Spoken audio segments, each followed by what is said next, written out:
I remember the day I realized I wasn't alone, that there were others who had gone through similar experiences. It was a turning point for me, a moment of clarity that gave me the strength to keep moving forward. The journey was far from easy, but with each step, I found my voice, my courage, and my determination.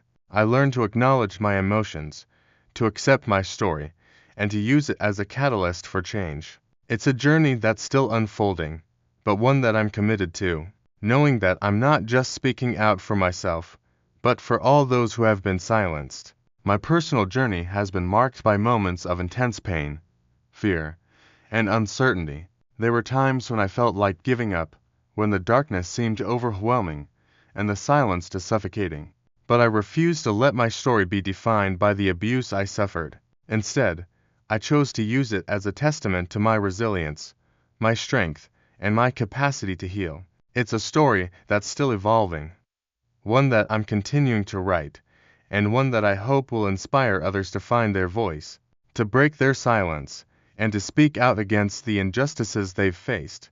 The decision to speak out was not an easy one, but it was a necessary step in my healing process. It required a level of courage and vulnerability that I never knew I had. I had to confront my fears, my doubts, and my insecurities, and push past them. It was a moment of liberation, a moment when I took back control of my story and my life. I realized that my voice mattered, that my story had the power to inspire, to educate, and to bring about change. It's a feeling that's hard to describe, but it's one of freedom, of release, and of empowerment.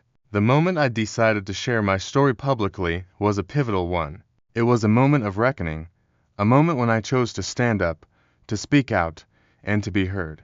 It wasn't just about me, it was about all the other survivors who were still trapped in silence, still suffering in secret. I knew that by sharing my story, I could help create a ripple effect, a wave of change that would inspire others to find their voice, to break their silence, and to speak out against the abuse they'd suffered. It was a moment of courage, of conviction, and of purpose. I remember the first time I shared my story with someone, the feeling of vulnerability, the fear of judgment, and the uncertainty of how they would react.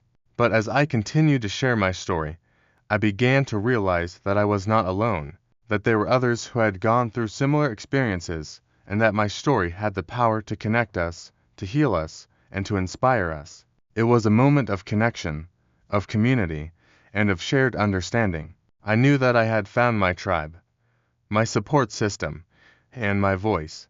Shocking story.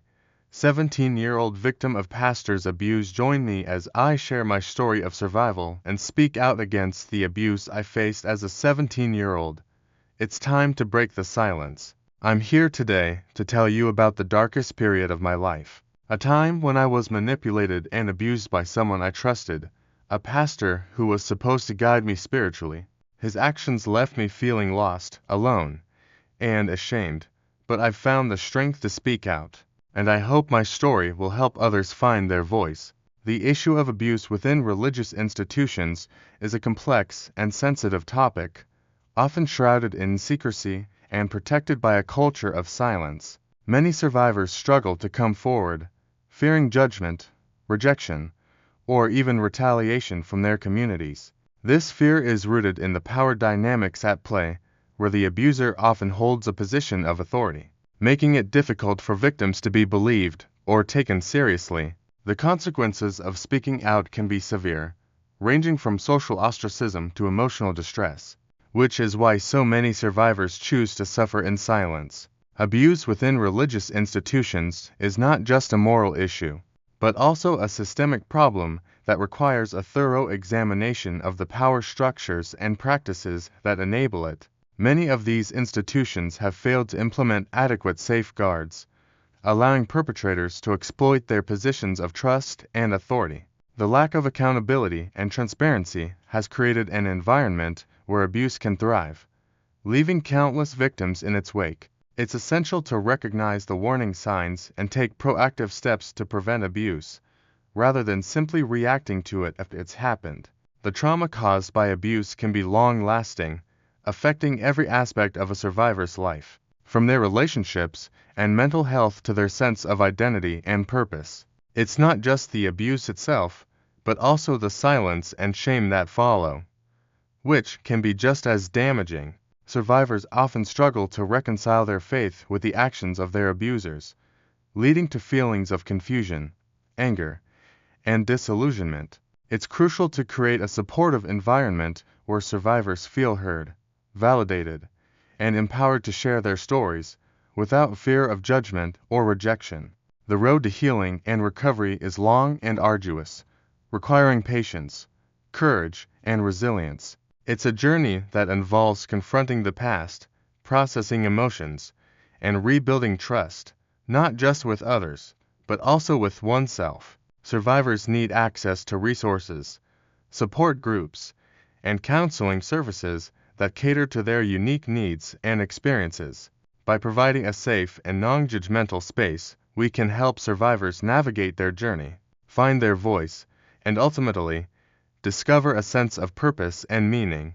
The significance of speaking out cannot be overstated. It's a powerful act of defiance, a declaration of independence, and a testament to the human spirit. When we speak out, we break the silence, we shatter the stigma, and we create a space for others to do the same. It's a space where survivors can find solace, support, and solidarity, where they can heal, grow, and thrive. It's a space where we can work together to create a world that's safer, more just, and more compassionate. The decision to speak out is never easy, but it's always worth it. It's a decision that requires courage, resilience, and determination, but it's also a decision that can change lives, that can inspire hope, and that can bring about healing. When we speak out, we take back control of our stories, our lives, and our futures. We become the authors of our own narratives, the protagonists of our own journeys. We find our voice, our strength, and our purpose. As I look back on my journey, I'm reminded of the importance of raising awareness about abuse, of supporting survivors, and of creating a culture of empathy and understanding. It's a journey that's not just about me, but about all those who have been affected by abuse, all those who are still suffering in silence. I hope that my story will inspire others to find their voice, to break their silence, and to speak out against the injustices they've faced. I hope that it will create a ripple effect, a wave of change that will inspire others to take action, to make a difference, and to create a world that's safer, more just, and more compassionate. In recap, my story is one of survival, of courage, and of resilience. It's a story that highlights the importance of speaking out, of raising awareness about abuse, and of supporting survivors. It's a story that reminds us that we're not alone, that there are others who have gone through similar experiences, and that our voices have the power to inspire, to educate, and to bring about change. I hope that it will inspire you to take action, to make a difference, and to create a world that's safer, more just, and more compassionate. If you've been inspired by my story, or if you have a story of your own that you'd like to share, please leave a comment below. Your thoughts, your experiences, and your perspectives are valuable, and they can help create a ripple effect, a wave of change that will inspire others to find their voice, to break their silence, and to speak out against the injustices they've faced. Don't forget to like, share, and subscribe for more content on this topic, and to watch my other videos on related subjects, including survivor stories, abuse prevention, and mental health awareness.